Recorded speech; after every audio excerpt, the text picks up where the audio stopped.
สบายดีทุกคนเนาะสบายดีเส้นเก่าเส้นเคยป้าพี่น้องไปเก็บอันนี้โมเทนในเบิงขาส่งตัวเองมาตะเก็บพักมาตะเก็บผักขาดทุกคนมื้อนี้แม่ของเบาผู้บ่สบายเพิ่นเป็นไข้เป็นหวัดเด้อกะปวดเข่าเลยหนึ่งเขาบ่ไหลเนาะมาทุกคนมื้อนี้บ่าวผู้สิมาเฮ็ดเบียกบ้านแทนอีเมซึ่งปกติแล้วเป็นเบียกของผู้หญิงแต่ว่าผู้ชายเฮ็ดก็ได้เนาะแล้วแต่เพราะว่าแม่บ่สบายก็เลยสิมาหนึ่งเขาแทนอีเมเนาะบ่ยากหนึ่งเขานี่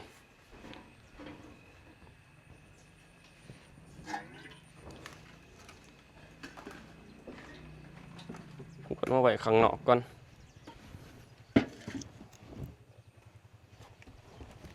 นี่เนาะทุกคนอยากถามทุกคนว่า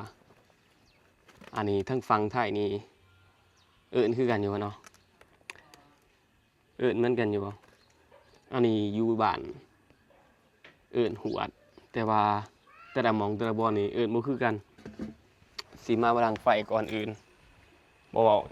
หลายยายห่างสิมาลังไฟก่อนตัวนี้ก็เป็นเวลา5 โมงเย็นทุกคน17 นาฬิกามาสีมาลังไฟเป็นอันลับแหลกบริหลังเฮืองนี่เด้เมย์บ่สบายพี่น้องเอ้ยเมย์เราบ่สบาย พยาธิหลายปอดเนี่ยปอดก็ขึ้นวัดก็เป็นหัวเข่าก็เจ็บแล้วก็เลยเมื่อยเนี่ยมาเฮ็ดเบียกแทนเพิ่นมาหนึ่งเขาแทนมาหนึ่งเปลี่ยนจากยังอยู่ใส่ระบาดนี่แนวเขียทุกคน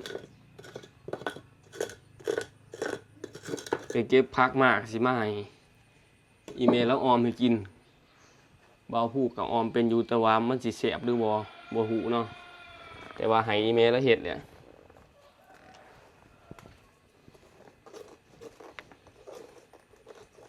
หอนเป็นหอนเลยพี่น้องเลยฝนตกมือ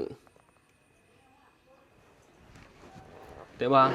ตกแรงมากตกเย็นมากนี่อากาศหอนมาเป็นลูกที่ดี1 วันปกติก็ดีอยู่แล้วเนาะ เนาะ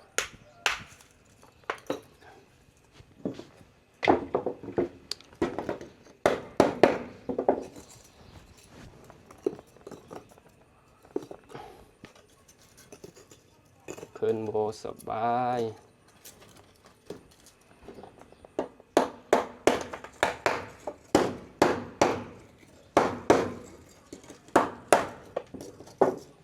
อยู่พุ่นก็ใส่ทานคือกันบ่อยู่ฝั่งไทยนะ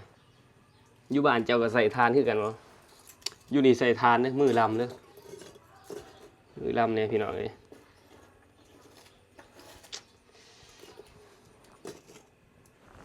หรือว่าใส่เป็นเตาแก๊สบ่แต่ว่าฟังนี่อยู่บ้านเบาผู้นี่ใส่เป็นทานเพราะว่าบ่ได้มีเตาแก๊สใส่ทานเอาทุกคนสอบหนึ่งก็ประมาณ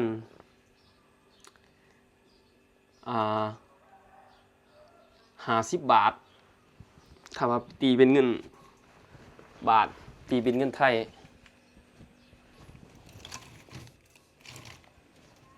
สิลังติดบ่เนาะบาทนี่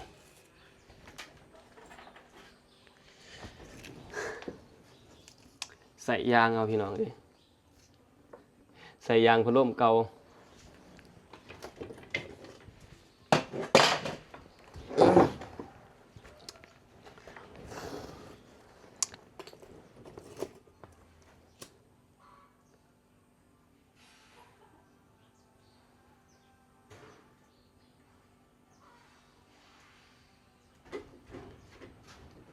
แต่ขนาดนี้ยังบดติด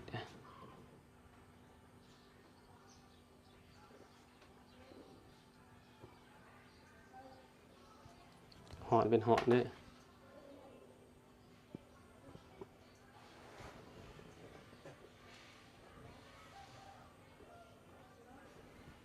ภารกิจนี่ก็คือหนึ่งเขาอยู่ฝั่งไทยนานจะเอื่นว่าจะเรียกว่าหุงข้าวอยู่ลาวเอื่นว่าหนึ่งเขา ต่างกันหรือว่าเอื่นต่างดีบ่รอให้ไฟติดก่อนทุกคนจังไปเอาเขาไปเสอะเลยกะใส่หูอัดเอามาขางใส่หม้อน้ำอีกจังหน่อยก็ไฟติดพี่น้องตอนนี้ไฟติดแล้วทุกคนหลังไฟติดแล้วสีออกไปอันนี้เขานี่อุ่นบ้องเนี่ยหรือว่ามีเขามาเขาเย็นนี่ทุกคนซอยกันเฮ็ดเวียกเฮ็ดงานสบายดีร้านสายมื้อนี้ล้างถ้วยเนาะซอยกันซึ่งแม่ใหญ่เพิ่นก็บ่สบายเนาะก็เลยมาเฮ็ดแทนแอบไว้แต่น้อยพี่น้องเอ้ยล้างถ้วยซอยกันคนละเล็กละน้อยบ่าวผู้ก็สิอุ่นข้าวทุกคนสิมาอุ่นข้าวเนี่ยเมี่ยงบวงบ่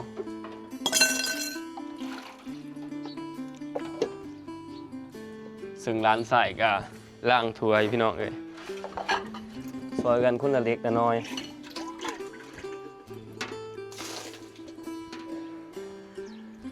เบียกเบาก็ไล่เบียกนักก็ไล่แบบนึง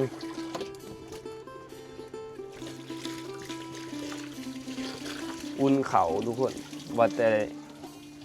สิเด็กหนึ่งโมเมนต์อุ่นเอา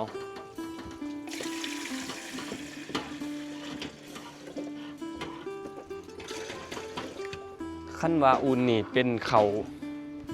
ที่กินโมเบิร์ตทุกคนเป็นเขาที่หนึ่งแล้ว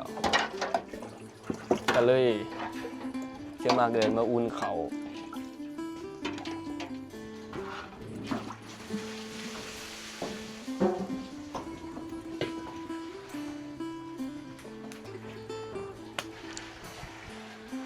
เขาเลยไหมอยู่ใส่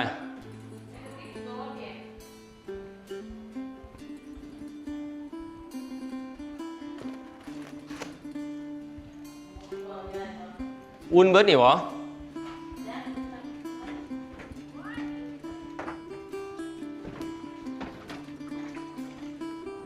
จักข่วมเลยทุกคนลานทรายของเราผู้นี่จักข่วมเป็นคนจักข่วมเฮ็ดเวียกซอยผู้ใหญ่ไม่ใหญ่ตัวล่างบวงก็เป็นล่างถ้วยก็เป็นบางเทื่อเพิ่นก็เลยเบิ่งหมู่เขาเลยทุกคนบางมือเพิ่นก็เบิ่งหมู่เขาซึ่งแม่ใหญ่เพิ่นข้างป้าไว้ให้โจกเขาก่อนพี่น้องเอ้ย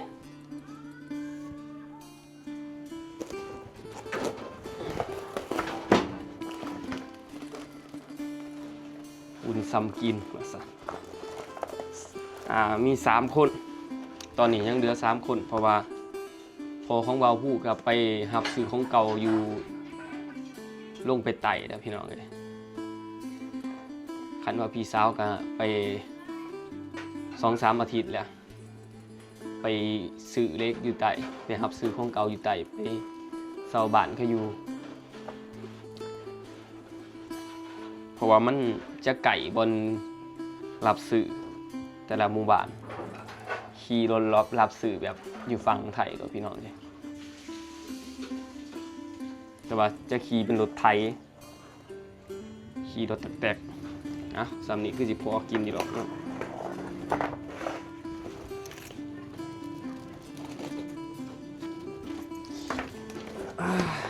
ซอยกันคนละเล็กละน้อย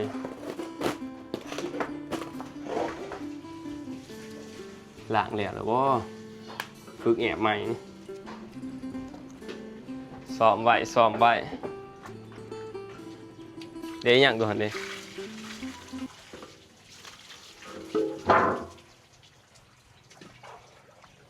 ซ้อมไว้พี่น้องเลยถือว่าเป็นไงแต่ไปอยู่บ้านเขาเจ้าพอได้จักเฮ็ด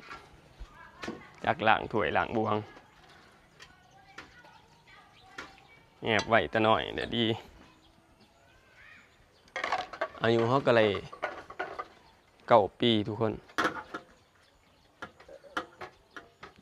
จากทอดไข่ก็เป็นเนี่ยไข่เจียวร้ายโผดบ่จุกใส่อีกวะทางถ้วยเล็กหน่อยบางคนนี่ซ้ำเนียนโอ้ยเฮ็ดบ่เป็นนะทุกคนส่วนร้ายมีจะลินเกมร้ายก่อนส่วนร้ายลินเกมแล้วเฮ็ดยังบ่เป็นเด้เอาทุกคนอย่าลืมส่งกำลังใจมาให้บ่าวผู้เด้อขอคนละไลค์ก็ได้เนาะพอกันในคลิปต่อไปพี่น้องได้สิมาอัปเดตในการเป็นอยู่ของบ่าวผู้ให้เบิ่งในคลิปหน้าเนาะพอกันแล้วทุกคนอย่าลืมกดไลค์กดแชร์ไว้เนาะคอมเมนต์มาแน่เนาะพอกันคลิปหน้าทุกคน